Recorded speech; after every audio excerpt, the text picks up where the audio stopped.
حکومت سندھ نے صوبے میں منشیات کی روک تھام اور نشے کے عادی افراد کی بحالی کے لیے بڑے فیصلے کر لیے۔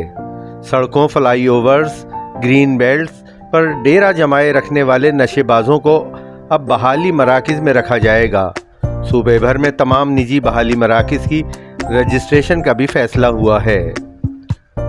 وزیر صحت سندھ ڈاکٹر عذرا فضل پیچوہو کی زیر صدارت غیر معمولی اجلاس صوبائی وزیر داخلہ ضیاء الحسن لنجار اور کابینہ کے ارکان سردار شاہ اور شاہد تھہیم بھی شریک ہوئے۔ اس موقع پر اینٹی نارکوٹکس فورس اور محکمہ ایکسائز کے حکام بھی موجود تھے۔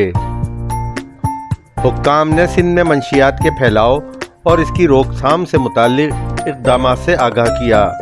اجلاس کو بتایا گیا کہ سندھ میں منشیات کے عادی افراد میں سب سے زیادہ نوجوان ہیں، جن میں سے 50% کی عمریں 18 سے 29 سال کے درمیان ہیں۔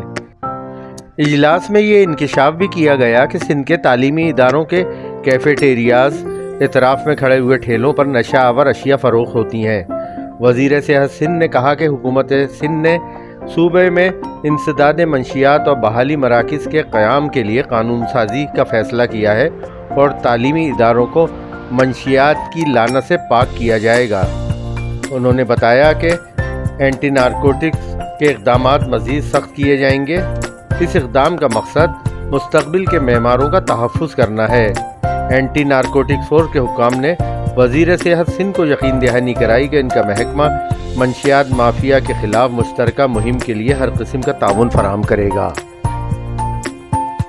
ہم اسکولوں کے حوالے سے جو ڈرگس وہاں پر ایشو ہے بہت بڑا سینتھیٹک ڈرگ کا، تو اس کے حوالے سے اسکولوں کے جو بھی ان کے اونرز ہیں ان سے بات کریں گے، خاص کر کے پرائیویٹ اسکول کے۔